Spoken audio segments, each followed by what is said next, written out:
اور جان رکھو کہ جو شخص اللہ کے ساتھ شرک کرے گا اللہ اس پر بہشت کو حرام کر دے گا اور اس کا ٹھکانہ دوزخ ہے اور ظالموں کا کوئی مددگار نہیں ہوگا۔ اور اس وقت کو یاد کرو جب لقمان نے اپنے بیٹے کو نصیحت کرتے ہوئے کہا کہ بیٹا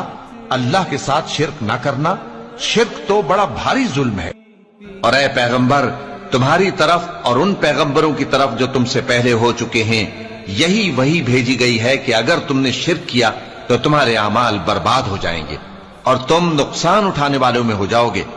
بلکہ اللہ ہی کی عبادت کرو اور شکر گزاروں میں رہو۔ اور اللہ نے فرمایا ہے کہ دو معبود نہ بناؤ، معبود تو وہی ایک ہے، سو اے بندو مجھی سے ڈرتے رہو۔